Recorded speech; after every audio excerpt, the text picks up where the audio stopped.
I see that thought is responsible for my confusion. Yet, in going into it more thoughtfully, more thought is generated, and there is no end to it. Please comment. I see that thought is responsible for my confusion. And yet, in going into it, more thought is generated, and there is no end to it. Please comment on it.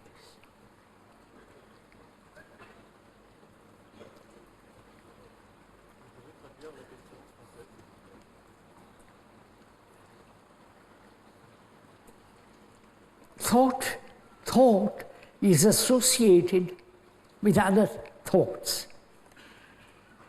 Right? There is no single thought. It's a series of movements which we call thinking. Right? I think about my shoes, then how to keep them clean. I polish them, which I do. I look after things, and so on. So thought by itself cannot exist. Right? By itself, without all the associations in connection with that one thought.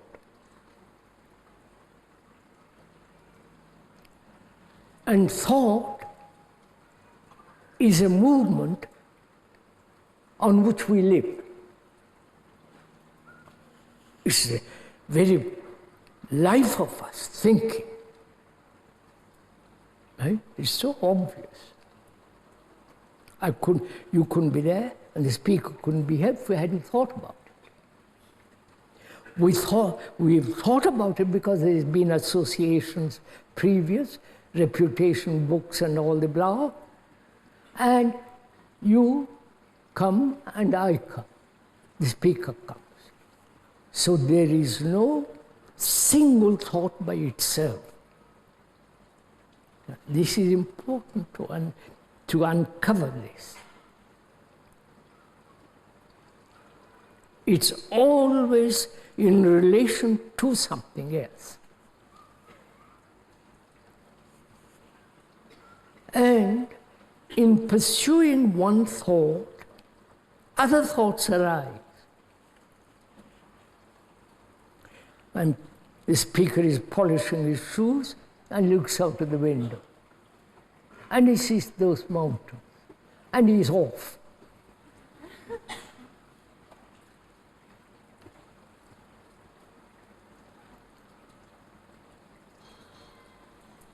J'attends.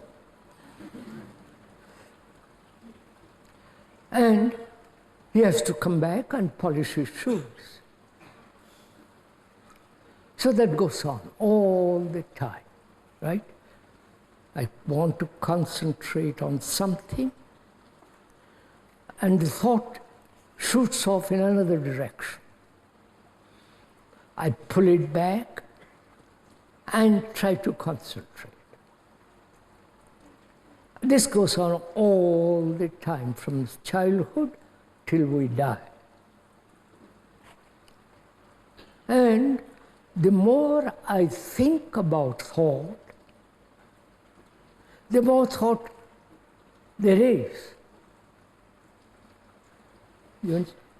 I shouldn't think along those lines. I must think rightly. Is there right thinking? Is there wrong thinking? Is there purposeful thinking? What is the purpose of my life? And so on. The whole process of thinking begins. And there is no end to it. It has done the most extraordinary things. Technology, it has done the most appalling things, terrifying things. It has built all the rituals of every religion and it has tortured human beings, right? It has expelled people from one part of the world to another, and so on, so on. Thought, whether Eastern or Western thinking, is still thinking. It's not Eastern thinking and Western thinking, two separate things, because thought is the thread. Right?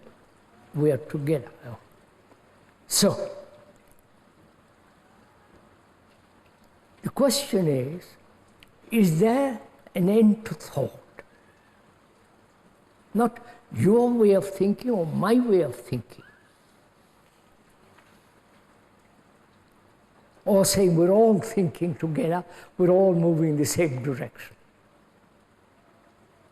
So we are asking whether thought can ever stop.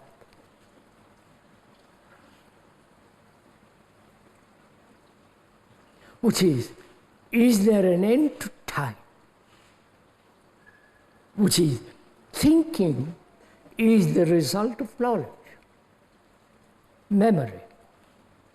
To acquire knowledge, I need time. One needs time.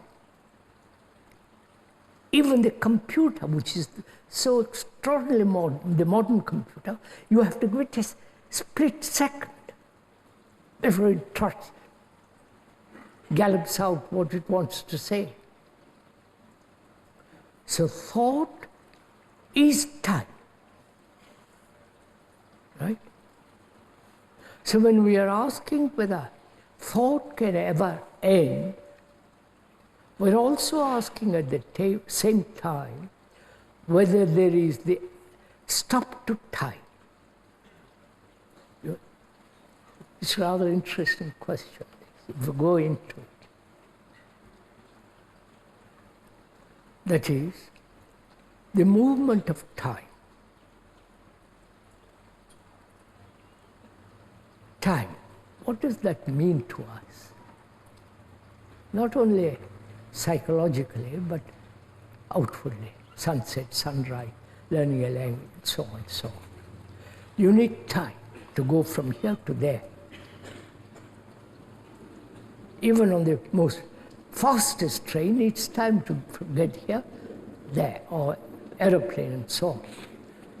So, as long,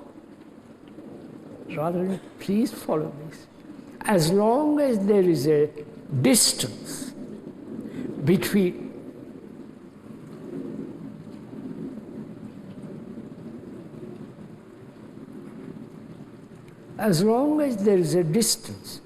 between what is and what might be,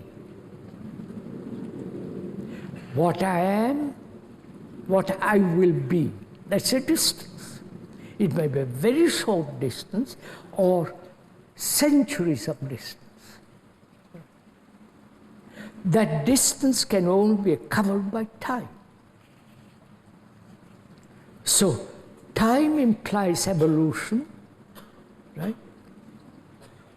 You plant a seed in the earth, it takes a whole season to mature, grow, or 1,000 years to become a tree and be full, right?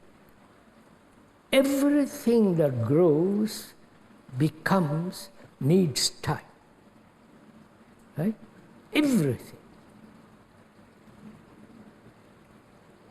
So time and thought, they are not two separate movements. They are one solid movement.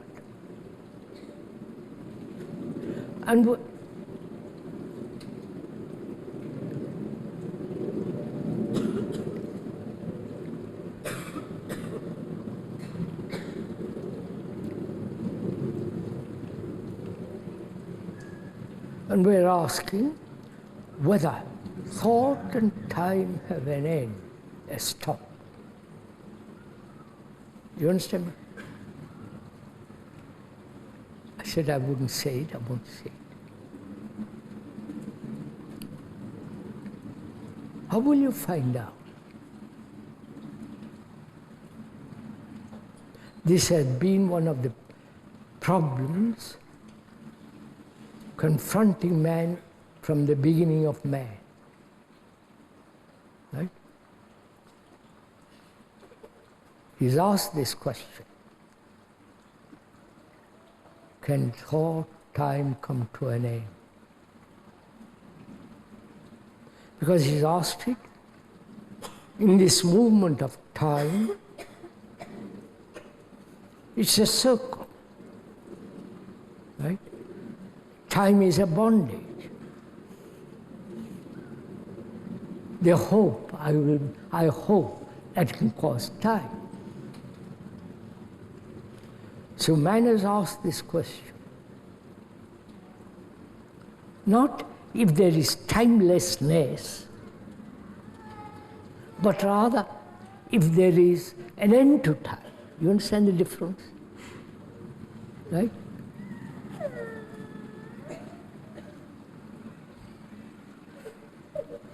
Shall we cry together?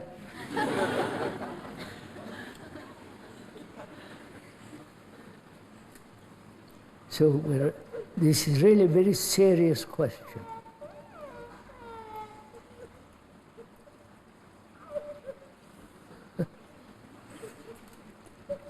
Poor mother.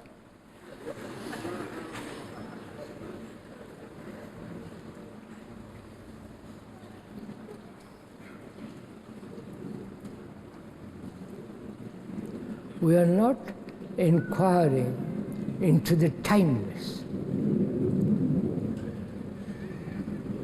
We are inquiring whether time has a stop, which is thought.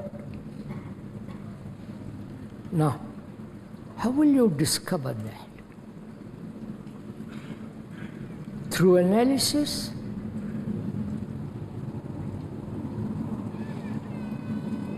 Through so-called intuition? That word intuition may be most dangerous. It may be my desire.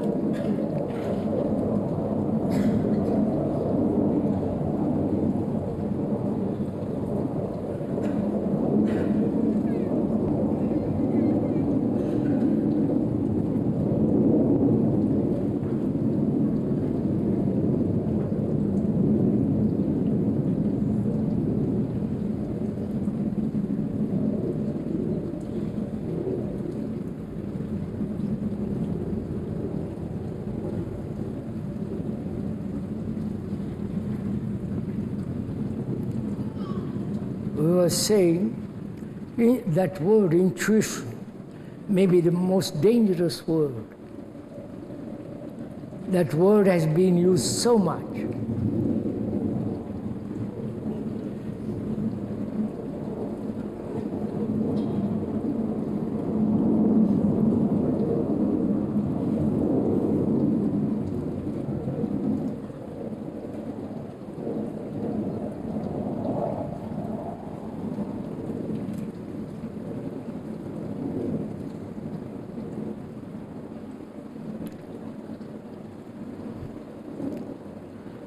There's so many valleys in Switzerland.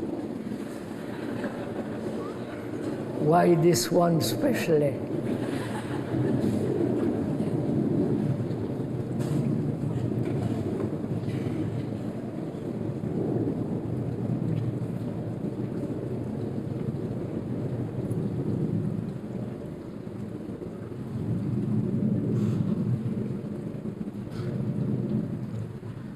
The speaker once saw in California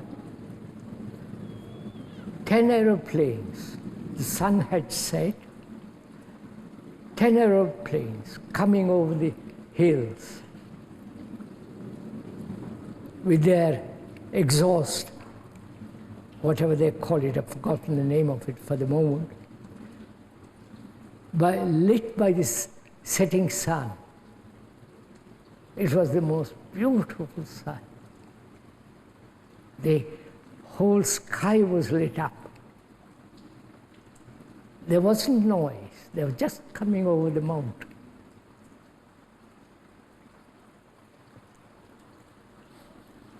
We were saying that the word intuition is a rather risky word, because it may be our hidden desire. It may be our unconscious, deeply rooted motive of which we are not aware. It may be the prompting of our own tendency, our own idiosyncrasy. Maybe it's our own particular accumulation of knowledge.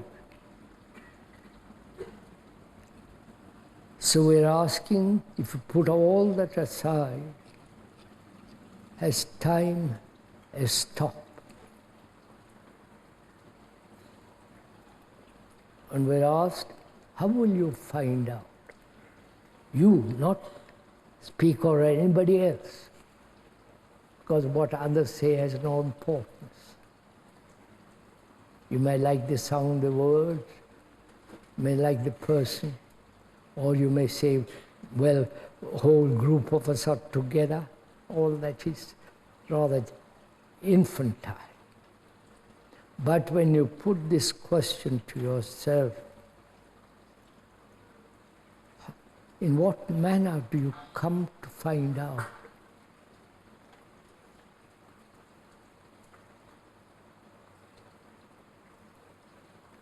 So we have to inquire very, very deeply into the nature of time, which we did during the last few talks. And also we went very deeply into the nature of thinking. So can all that come to an end? Or is it a gradual process? You understand?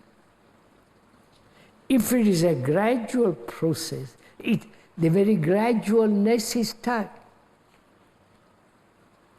So it cannot be gradual, right? It cannot be eventually. It cannot be next second either. You understand? It cannot be next weekend or tomorrow or a few minutes later. All that allows time. If one really grasps all that, deeply comprehends the nature of thought, nature of time, discipline, the art of living, and so on, to stay with it quietly, not cover it up by all kinds of movements, but stay with it. Then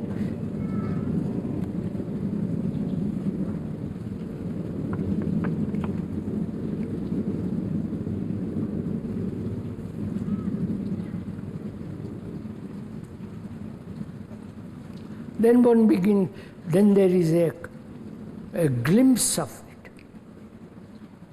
an insight into it, which is not related to memory or nothing. Right? Find out. The speaker can easily see, yes, there is. That's too childish. But for the brain to understand its own movement,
unless we experiment, you understand?